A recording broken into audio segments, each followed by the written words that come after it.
Welcome to the future, where the glass is half full and you'll need new glasses, where you'll be jumping from conclusions. The past is annulled, and a new future is born.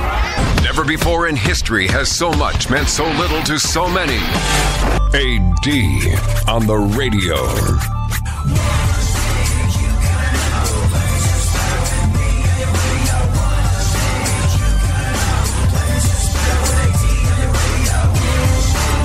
So if you're like me, growing up, this right here really meant something to you. If you're like me when you were growing up, there was something about this that ignited a spark in your mind. Hold your breath. Make a wish. Count to 3. Come with me, and you'll be in a world of pure imagination. Take a look, and you'll see into your imagination. How did you like the chocolate factory, Charlie? I think it's the most wonderful place in the whole world. I'm very pleased to hear you say that, because I'm giving it to you. I can't go on forever, and I don't really want to try. So who can I trust to run the factory when I leave? But Charlie, don't forget what happened to the man who suddenly got everything he always wanted. What happened? He lived happily ever after. Legendary Gene Wilder passed away on Sunday at the age of 83. Fantastic run. His family, they released a long statement. Said the cause was complications from Alzheimer's disease, which he was diagnosed with 3 years ago. And it was his decision to keep the diagnosis private. It wasn't about vanity. He was doing it for the children. He said he didn't want the young Willy Wonka fans to worry about him. Family said, quote, he simply couldn't bear the idea of one less smile in the world. If you're like the vast majority of us, you grew up loving Willy Wonka and the Chocolate Factory. Came out in 1971, before many of us were even born, but there was something about it, something that made it a rite of passage for a kid. And before taking the role, he insisted that the character make that grand entrance where he fakes out the kids by first walking out with a cane and a limp, and he said, quote, because from that time on, no one will know if I'm lying or telling the truth. Genius is a word that's bandied around a lot, but it's well applied here. Again, if you're like me, you grew up knowing and loving Charlie and the Chocolate Factory. But then you graduated onto his other work. He had the ability to reach all of us, young and old. I have one question, Dr. Frankenstein. That's Frankenstein. Genius. Just a couple of words, so subtle, so incredible. Just the raise of an eyebrow, just a slight inflection on his voice, and he could have all of us in stitches. He was, of course, in the great Blazing Saddles, a movie that probably couldn't be made in this day and age. Oh, well, it got so that every prairie punk who thought he could shoot a gun would ride into town to try out the Waco Kid. I must have killed more men than Cecil B. DeMille. Got pretty gritty. I started to hear the word draw in my sleep. And one day, I was just walking down the street, and I heard a voice behind me say, reach for it, mister. I spun around, and there I was, face to face with a 6-year-old kid. Well, I just threw my guns down and walked away. Little bastard shot me in the ass. So I limped to the nearest saloon, crawled inside a whiskey bottle, and I've been there ever since. He was, as Mel Brooks said, one of the truly great talents of our time. Brooks said, he blessed every film we did with his magic. He blessed me with his friendship. I loved this guy. I really did. I really loved this guy. From the time that I was a child He had this ability to reach people with a look on his face and the kindness behind his eyes. And from a kid till I matured and my parents decided I was old enough to watch Blazing Saddles and Young Frankenstein. It's Frankenstein. I did it myself. He made me laugh and think in equal measure. And I feel like his gift of being able to do that was a gift to all of us. What a tremendous run he had.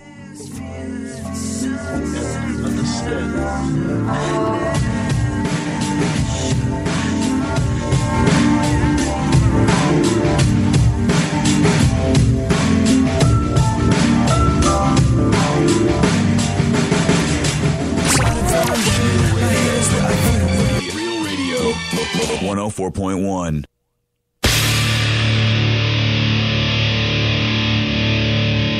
Where the left and right come together for fundamental truths. AD on the radio, on Twitter at ADSXE. Yeah,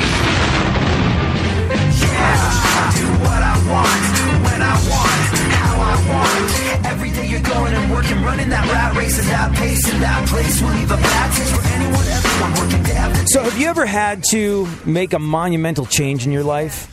I'm sure you have. We all have. Just an unthinkable difference from one day to the next. It challenges you. It challenges you. Challenges who you are when you have to make some sort of monumental change. Challenges who you are and everything you know about how your life is. From the morning you wake up, from the morning when you wake up to the night when you go to bed. I'll give you a for example. Moving. When I was a kid, there I was. Kid in short pants, just entering grade school. I'd moved around a lot. I think by the time we settled in England, that was like my fifth school in 12 months. My dad had a job that meant a lot of traveling and relocation. And I remember to this day, still one of the most painful experiences I've ever had. See, I had a dog. I had a dog that I loved more than anything. I had a dog that I'd wanted pretty much as long as I can remember. I came up with a name for this dog before I even had it. I don't know where the name comes from to this day.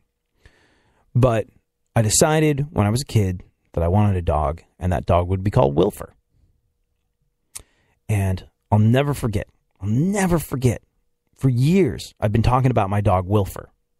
And my parents, I guess because of the moving, didn't want to get me a dog. But we finally settled.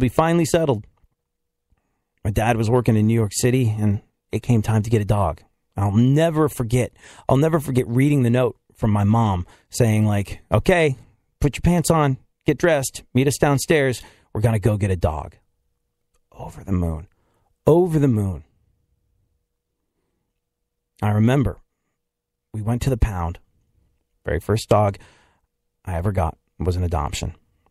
And we went to the pound, and there was this one enormous, white, fluffy dog that I learned later was a cross between, I think, a golden retriever and a Great Pyrenees.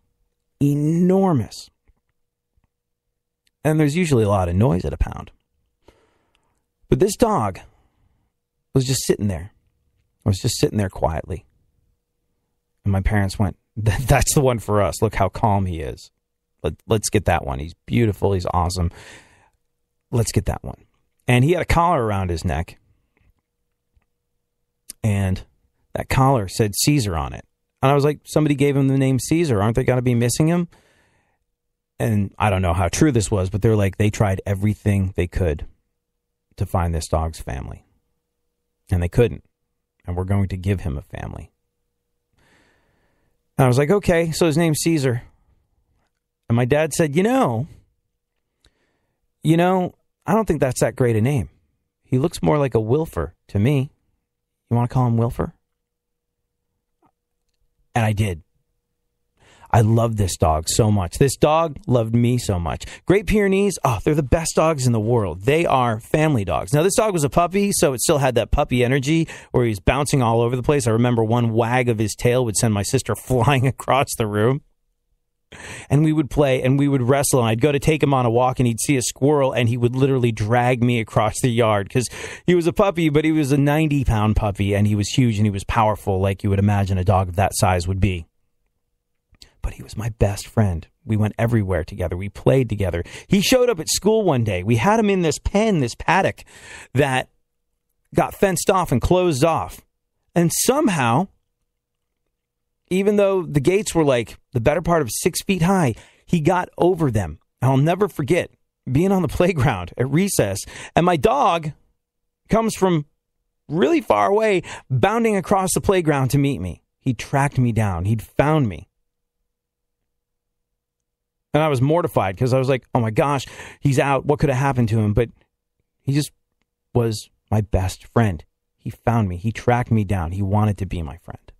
He wanted to spend every waking moment with me. And he did.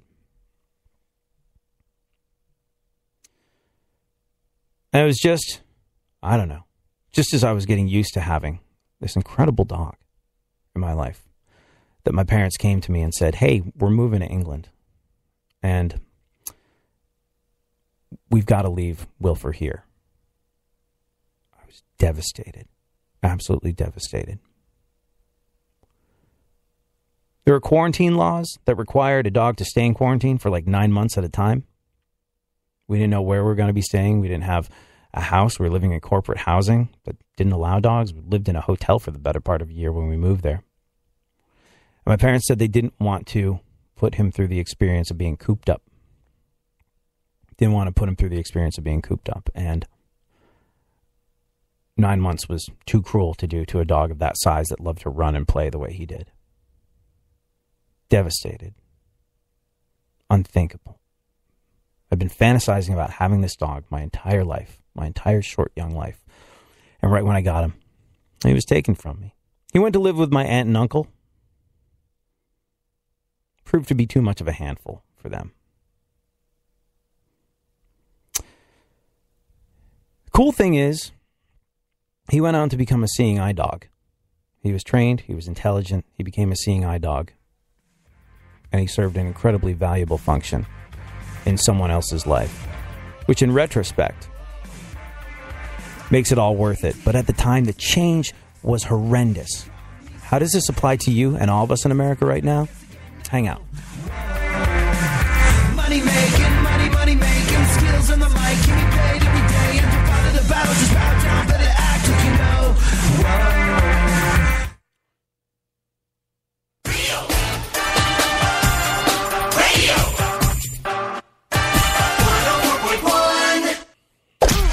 Don't get the blues, get all the news. We mean all of you guys out there in Radio Land. All aboard! He's back. AD on the radio. Give it up, yeah. Give it up, yeah. Bring this on, come on. That's the way you do what we do. That's the way you do what we do. That's the way you do what we do. You do what we do. You do what we do. That's the way you do what we do. So, you have, I'm sure, you've had to make monumental change in your life. All of us have. It's inescapable. That was the first time, though, I think I remembered having to do that. I'd wanted this dog. I'd wanted this dog that I got when I was a kid for as long as I've been alive. And I got this dog, and this dog was my best friend. Spent all of our time together. There was one time where he actually got on the school bus with me. School bus stopped to pick me up. I walk on, zoom. Busted out the front door. He was like, cool, we're going now, right? He was my best friend. Now, I had to give him up. We moved to England. And my parents said they didn't want to put him through the 9 months of quarantine it would require. We were living in corporate housing, essentially a hotel for the better part of a year. They didn't know what they could do with the dog, and he went to live with my aunt and uncle. My aunt and uncle just couldn't take care of him. He proved to be too much of a handful. Like I said, he was a 90-pound puppy. Cross between a Great Pyrenees, so all the strength of a giant mountain dog, and all the playfulness of a golden retriever. But he was really smart. I take some small amount of comfort in knowing that when they gave him up, it was because they found an opportunity for him to be trained as a seeing eye dog. And years later, I talked to my aunt about that. I was like, that was just something you made up, right? You just took him to the pound. I'm like, no. And she showed me. She kept sort of like, she's like, I always meant to send this to you when you were a kid so you could know what your dog was doing. But I guess I never got around to it. There were like reports of how well he'd done in his training as a seeing eye dog. And he went on to help someone. He went on to be someone else's best friend. And that's all he ever wanted, was to be someone's constant companion. He wanted to be my constant companion. And you know what? I look back on it and I can be that kid. I can be that kid all of a sudden that's having his best friend ripped away from him. And it will still almost move me to tears. But to know that he got what he wanted, to be someone's constant companion, to be a force for good in someone else's life, that's all that dog wanted. And that brings me some small amount of comfort. But at the time, the change was absolutely unthinkable. Destroyed me that I had to move to England and do this. And it was the worst experience of my life. Cut to, years later, as much as I still resent having to give up my first dog, I wouldn't trade the experience I had growing up in England with the people I knew and the places I went and the things I did for anything in the world. But at the time, the change was unthinkable. And that's just a kid having to give up his dog when he moves. Tiny, but devastating. Yet, the human spirit's resilient. We can change. One of my friends and coworkers, pro surfer, guy called Scott Chandler. If you know the surfing world, you know this guy. Every single day he calls me at one of the radio stations I work for, and he gives a surf report. This is one of the two guys on the face of the planet that surfs those foil things where you're surfing the big waves, the 60-foot waves, and you get towed in by a jet ski, and you're up on this foil. The amount that this guy's life is tied to surfing, the spiritual connection that he and his entire beautiful family have to surfing and the water, is unlike anything I've ever seen before. Being a surfer, being someone that's connected to the water, whose very purpose in life is to surf, makes it that much more unthinkable when you find out that you have multiple myeloma, form of bone cancer, and you can't really allow yourself to be submerged, and that this is affecting your hip. And that thing that you did that drove you every single day, that was your spiritual connection to earth, that was the driving force in your life, that was how you made your life. When that's ripped away from you in an instant, the way it was like my boy Scott Chandler, now that's some change. That's more than a kid having to give up his dog when he moves. That's some change. And I talk to Scott every single day. And if you told him, hey man, you could never surf again, you're probably never ever going to be able to submerge yourself in the water. 6 months ago, when that was all he did all the time, every day, he probably would have told you that was unthinkable. Life wasn't worth living. Yet, the human spirit is adaptable. We grow and change. I talk to Scott every single day. I check in with him. How you doing? Going for radiation. How you doing? Going for a calcium drip. How you doing? Hanging out with my daughters at the beach. Shaping surfboards for other people so that they can enjoy what I've enjoyed my entire life. How you doing? Surrounded by amazing friends. How you doing? Today was kind of a rough one. It was a rough one, and, well, took strength and solace in my friends, family, and loved ones, and got to see my kids surf. Finding true joy in all these things, in a life that is so remarkably different from what he imagined it would be. All of a sudden, in the blink of an eye, in an instant, everything can change, and I know you've had that happen to you. And I know it seems absolutely unthinkable. And we're here on this precipice, all of us together. looking down the barrel of an election that could be a tipping point for all of us. Change seems unthinkable. It's always been this way. We've always just had Republican and Democrat. It's always been that way. It's unthinkable that it's anything else. Change is something that you fear. Change is something that seems unimaginable. You couldn't survive if you had your dog taken away from you as a child. You couldn't survive if your entire way of life was destroyed by cancer. Yet here you are. Here all of us are, surviving, weathering these changes, getting through whatever storms they are, and coming out the other side with a life that is different and beautiful in its own way. A lot of people are really unhappy with their two choices for president. So much so that a shockingly large amount of people are considering voting for a third-party candidate, something that would have seemed unthinkable. Yet it could be happening.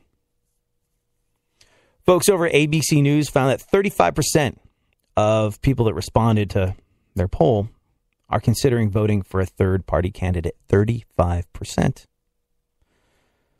Libertarian Party nominee and former New Mexico Governor Gary Johnson, he's polling at 8%.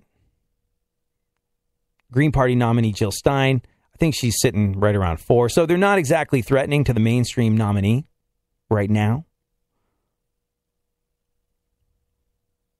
I think they have to be at 15% to be allowed to be part of the debates. A lot of people are worried that voting for a third party could cause their least preferred candidate to win the presidency. That's always going to be a concern. And like I said, one of the biggest factors that's going to decide how the rest of the election cycle goes is if these candidates can make it onto the debate stage with Hillary and Trump.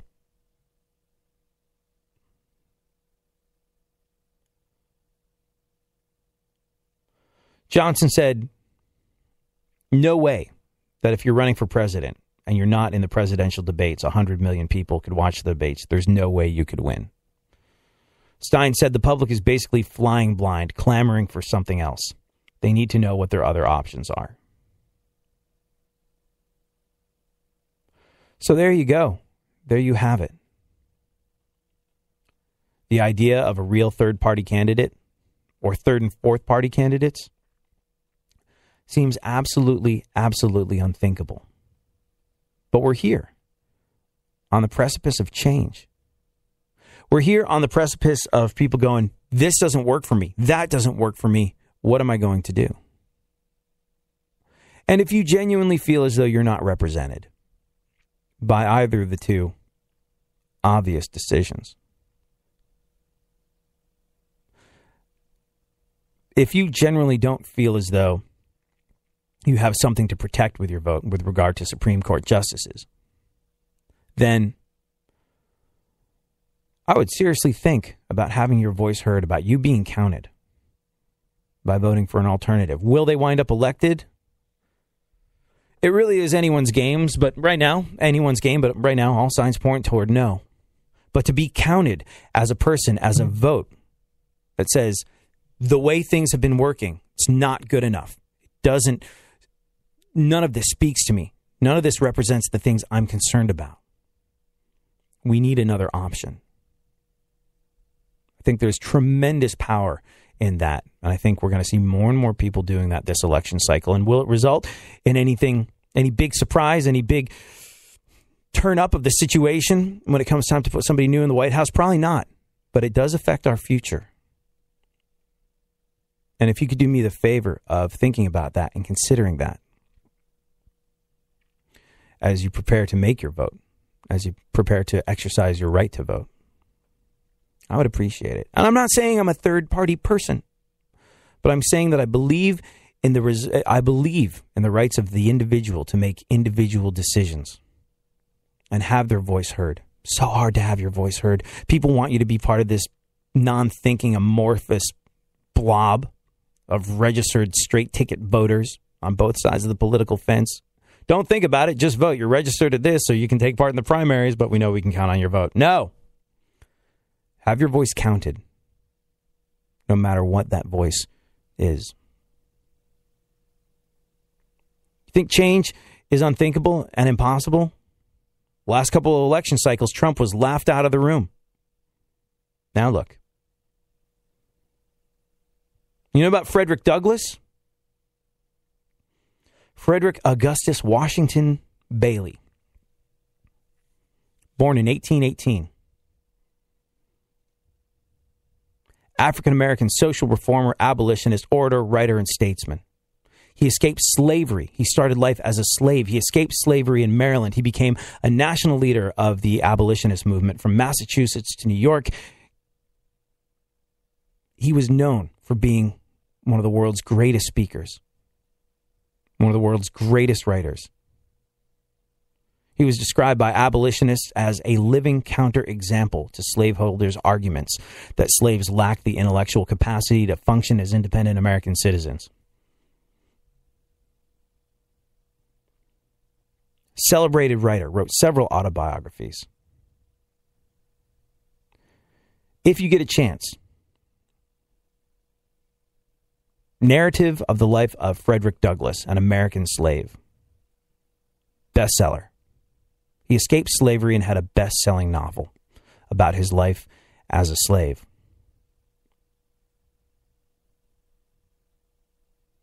Life and Times of Frederick Douglass. My Bondage and My Freedom. All unbelievable reads when you consider the source. You think change is tough? You think change is hard? Imagine being born a slave and going on to become a best-selling author. Firm believer in the equality of all people. Black, female, Native American. Big supporter of women's suffrage.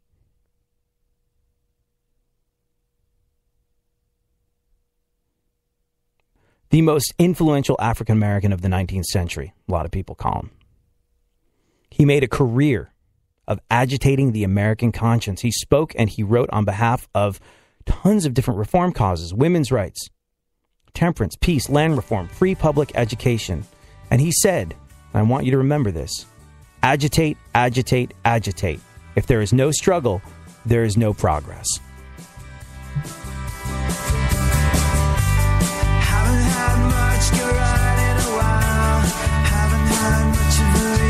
Smile. Haven't had many things go my way.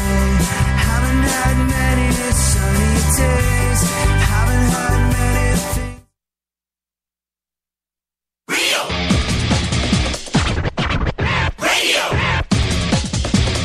104.1.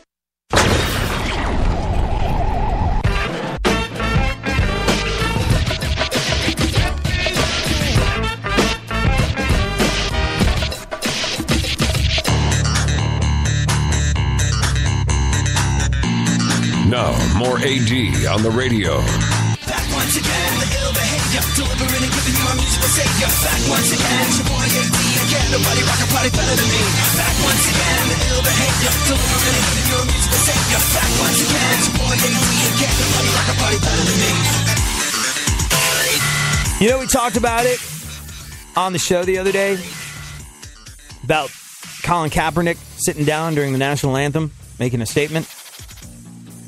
Did you hear what San Francisco police and the San Francisco Police Union said about what he was doing? It's definitely food for thought, and we'll talk about it a little later on in the show. Right now, though, let's check in with super producer to the stars, Barry Funkhauser. This is My Witness News. In no way, shape, or form fair and certainly not balanced. And now, super producer to the stars, Barry Funkhauser. Barry Funkhauser. Barry Funkhauser. Barry Funkhauser. You know, now that you're back from your... Barry. Let's just do that for 5 minutes. I'd be happy. Barry Funkhauser. See, we can try and impersonate the great voice that is the voice of our show. that of Shadoe Stevens, a man that Howard Stern talks about affectionately on his show. I can't believe that, like, there's very few things in life that make me happy. Like, I mean, look, happiness is something you and we've discussed this on this show a lot. Happiness is something that you have to create in yourself on your own. So your happiness is your responsibility. And there's very few things outside of you that make you happy. But, you know, as we've discussed, Charles Schultz, P.G. Woodhouse, when the Mets win, and when I hear Howard Stern and Robin Quivers do the news, these things make me happy. And the fact that somebody that Howard Stern speaks about in hallowed and hushed tones, in a respectful and reverent manner on his own show, Shadoe Stevens, the fact that he is the voice of ours, it's unthinkable and unreal to me. And thank you, super producer to the stars, Barry Funkhauser, for making that happen. You definitely earned the super part welcome of your title when you got that great voice to be. It's weird having the voice guy of your show be entirely a bigger deal than you are. His daughter's on, she's a very successful actress herself. She's on the Carmichael Show on NBC. You can see her there. Wow. Amber Stevens. NBC. Wow, gosh. We are all just, we're all just living in a world that guys like that created. It's crazy. Crazy to think that he would have done that. You know, before we get into the news, we talked a little bit about your vacation in New England.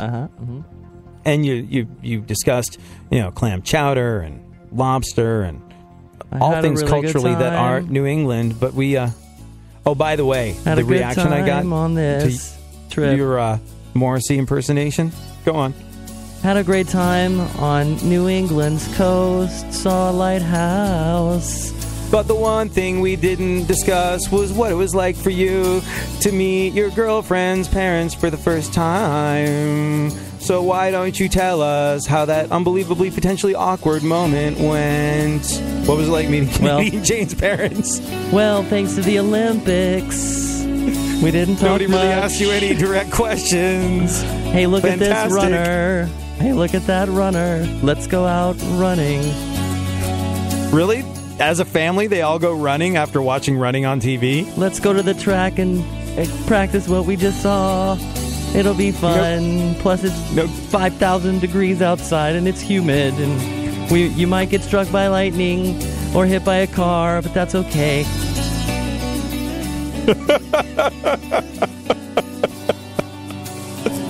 So, I mean, in all seriousness, we maybe can't sing this entire conversation in the style of Morrissey. Yeah. How did it go meeting girlfriend's parents? Be like, hey, you're shacked up with our daughter. We could turn that into an opera, couldn't we?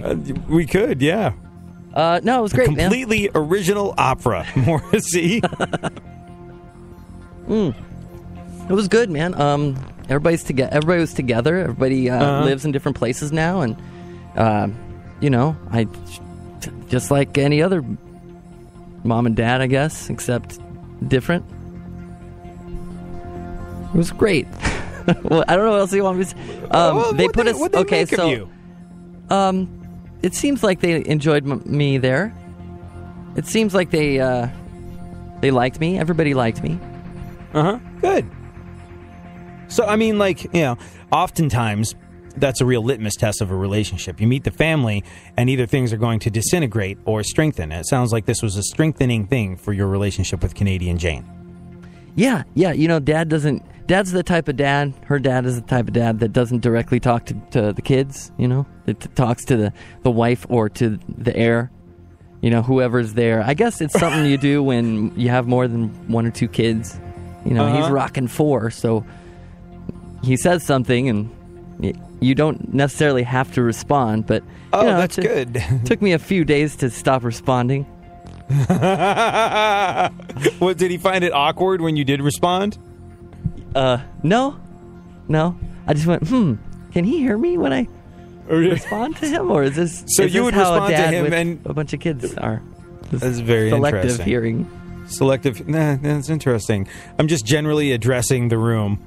It doesn't require a response. A grunt or affirmation that I'm heard would be good. But basically just show up where and when I tell you to show up for the thing that I just talked about. That's good. That's good. You know what? That's interesting. I've noticed that is the case with other families that I've... I think they were more nervous of me being there than me being nervous of meeting them, I think. Did you spend the night in the same room? Yeah, you know what's great about it is they put us in a room with a... Was it one of those old, creaky New England houses that every step you took, you thought, oh my God, I hope they don't think we're doing it?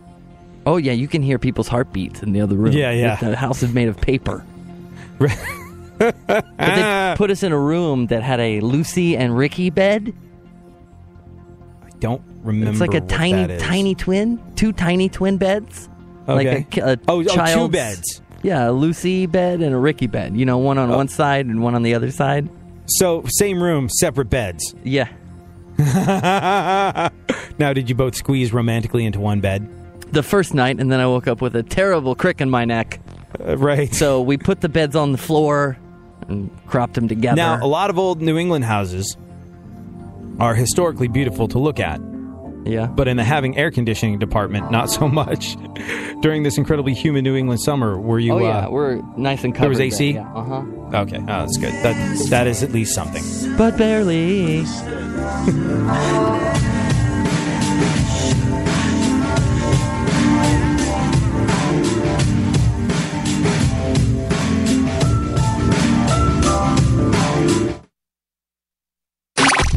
Real Radio. Real Radio. 104.1. There's something happening here, and you should know what it is. The Dumbing Up of America. Now, more AD on the radio.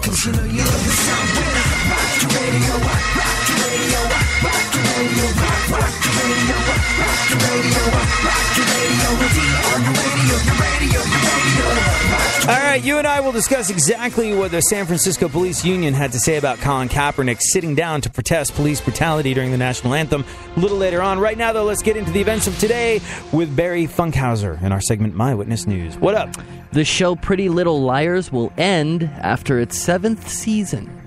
Never really heard of it. Did you know anything about it? Witchcraft? I can't remember.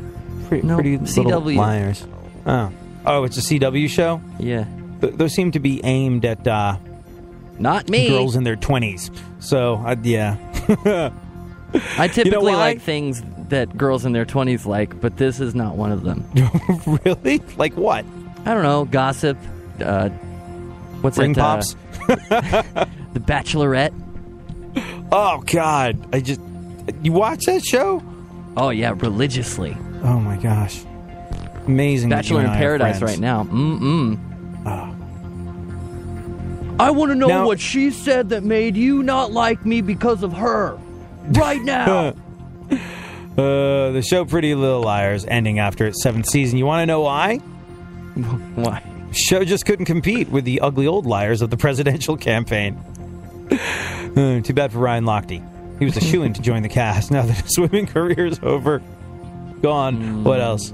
Over-exaggeration. Photos have surfaced of Farrah Abraham dressed as Wonder Woman. Oh. Yeah. You know what? Like, all you need is a sniff of September in the air, and already everyone's selling Halloween stuff, and people are trying out Halloween costumes on social media. I've never been that Halloween guy. One of the unfortunate side effects of having to move to England as a kid was, oh my God, it was brutal. It was devastating. It was nowhere near as bad as having to say goodbye to my beloved dog. But I moved to England when trick-or-treating wasn't really a thing there. So you get maybe twice in my life, I'd gotten that huge grocery bag full of candy after successful Halloween trick-or-treating things. This is why New England sucks. When I moved to New England... I didn't move to New England. I moved to actual England. You went to New England? I went to the original. This doesn't count. We can play the Morrissey. Okay, go back, because this is sad and about England, and sad English things are essentially what Morrissey is. So I moved to England, and at the time, Halloween was viewed as a pagan festival that was kind of sinister, so trick-or-treating was not a thing. So not only did I have to leave my dog, I found out that I wasn't going to get free candy once a year, and it was devastating to a young mind of a child. And then right when I hit puberty and was too old to trick-or-treat, that's when it caught on in England, and I was like, F this all. This effing sucks. I wish we'd never moved to England, but now in retrospect, I'm very glad I grew up there. Okay, that was enough. I hope I get candy in America. English candy is really different. They have these things called sherbet dib-dabs, which are black licorice that you put into this sort of foamy powder. And that was the one good thing about moving to England. You could buy candy by the pound at the newsagent. Yep, that's what we call places over there, the newsagent. And here would be a newsstand, but there you actually go into a building. So, what the hell? We also say boot instead of trunk of car. And to honk your horn means to throw up. So there was a certain amount of cultural differences to overcome. Stop the Morrissey! I was gonna say, give me a breath. I just realized, like, you play old Mazza, and I can't stop myself. It's like the song's gonna end. Yeah. So anyway, Halloween, and it is right around the corner. Not really, but everyone's acting like it is. And with that, people are starting to dress up online in their potential Halloween costumes. Photos have surfaced of that teen mom porn chick Farrah Abraham dressed as Wonder Woman. Even has a golden lasso, except instead of making you tell the truth, it ropes you in and gives you chlamydia. Go on. Aw. Japanese health officials are warning of a measles outbreak originating at a Justin Bieber concert. See? Even God hates Bieber, and I'll tell you why. When I say that he's little lesbian haircutted spawn of Satan sent to Earth by Canada... sorry, everyone lesbian haircutted spawn of. I haven't done this description of Bieber in a little while. Annoying little lesbian haircutted spawn of Satan sent to Earth via Canada to ruin everything for all of us. It's true. This is God fighting back. This is God fighting back. Battleground Earth is what this is. Satan sent Bieber. God's fighting back by giving his followers measles, a pox upon their house, literally, like the chicken kind of pox. Go on. Hi, I'm Barry Funkhauser, and I have the shingles. I caught it from a Justin Bieber concert. Yeah. And for $9.99, you can eradicate Justin Bieber from... Yeah. Sounds like we should put Justin and all of his followers in quarantine. Yeah, please, for 9 months or more. Yeah. Go on. Cameras caught 2 bats. That's right, 2 bats having sex on the field of a Baltimore-Detroit preseason game. Yeah, bat sex. Bat sex. Bat sex. I tweeted it out at ADSXC if you want to see the pictures of these 2 bats getting it on the field of a preseason Baltimore-Detroit game. It's good. It's a really good thing, actually. I think I might start replacing the word bat sex with when people ask me how things were, and I was going to say awesome. Maybe I'll say it was bat sex, man. It's totally bat sex, man. Well, you know what this means? It means at least fans at a Baltimore-Detroit game got to actually witness some scoring. Go on. Aww, it's funny because they're not going to win the Super Bowl. Go on. Oh, I've been waiting for this story to get here. Anthony Weiner and Huma Abedin are separating. Yeah. I you know what? This one passed me by. I was like, she stayed with him? Like, still with him? Like, Anthony Weiner? Like, you know what's interesting? That Sydney Leathers chick that Anthony Weiner had the sexting scandal with, that is now officially in porn, followed me on Twitter. And I was like, oh, sweet. And I sent her a direct message immediately. I was like, hey, you were the person that Anthony Weiner sexted with. Would you like to come on the show? And, no response, but you know, she follows me on Twitter, so that could be something. But like, here's the thing: it reminded me of the Anthony Weiner Huma Abedin thing, and I was looking at the pictures of Sydney Leathers, who not bad at all, but yeah, like Huma Abedin for a political wife is on equal hotness standing. I just don't understand why an Anthony Weiner wanders. I don't know. I don't get why Weiner wanders into that territory. That is a good question. Yes. Yeah, why does the Wiener wander? Why does the next children's book? Yeah, why does the Wiener wander?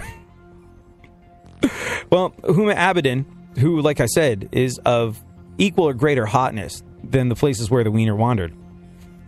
Anthony Weiner wandered. They're separating. I was amazed she stayed with him for even a teeny tiny second. That's humiliating stuff, but I guess it just happened. I just assumed they weren't together anymore. She's working on the Hillary Clinton campaign, and I guess it's a bad look for her to be a part of it. Huma said she can't be married to a dishonest cyber cheat because she already works for one. Clinton, go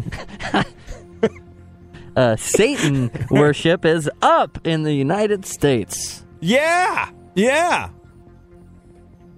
I point to my original theory. Satan worship up in the United States. You didn't think Justin Bieber was selling that many albums because the songs were good, did you? No. Could it be Satan? What's that from? Is that the church lady on SNL? Could it be Satan? Where's my reverb button? Satan. Go on. Delta Airlines will remove a Chris Rock special because it uses a gay slur. How did you not spot, here, Delta Airlines, like the little in-flight programming options they have now?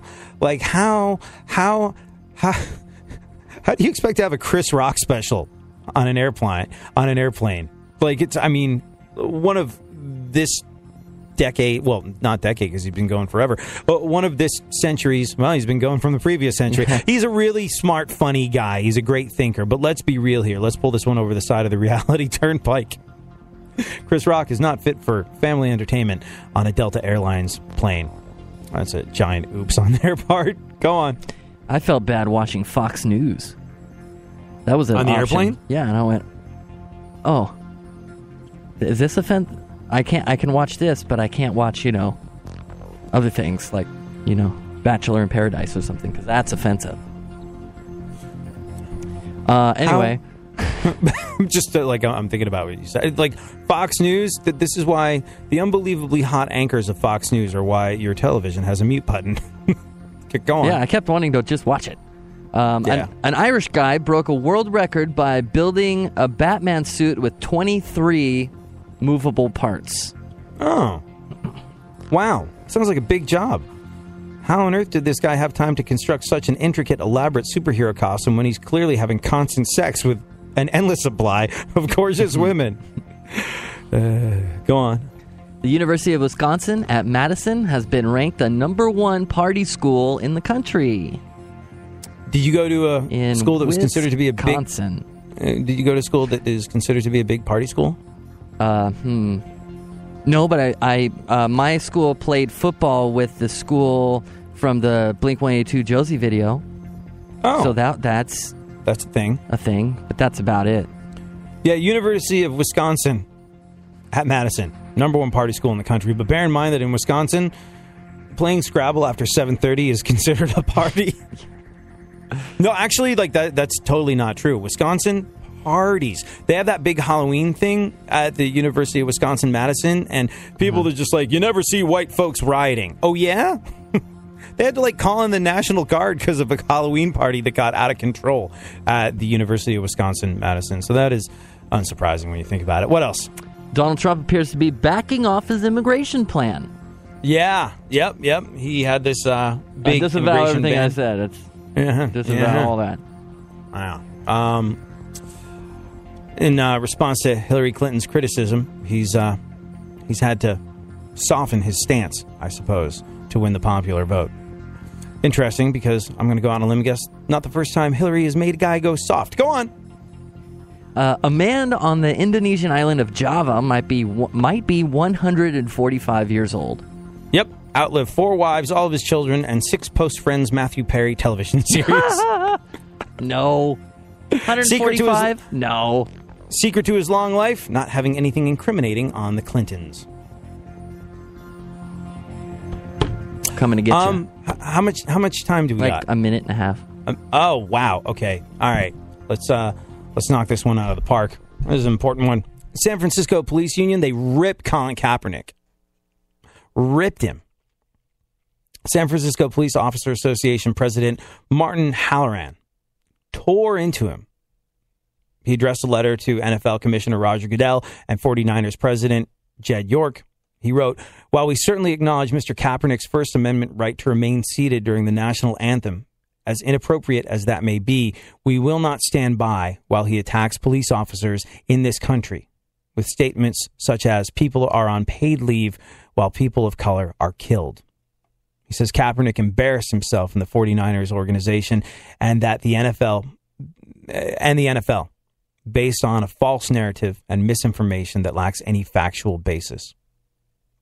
He invited Kaepernick and any other NFL employee to visit the San Francisco Police Department Academy and take part in any of the simulations recruits participate in during their training. He said not only does he show an incredible lack of knowledge regarding our profession and officer-involved shootings, but also shows a naivete and total lack of sensitivity toward police officers. Perhaps he could comment on the murder of 40 police officers in the United States in the past few months, or the assaults perpetrated on over 100,000 law enforcement officers in the past year. Perhaps he could lend his commentary to the over 8,000 murders that African Americans inflicted on one another in 2015. Thank you so much for hanging out. We'll be back. Oh no, there's soccer tomorrow, so we'll be back on Monday. Later!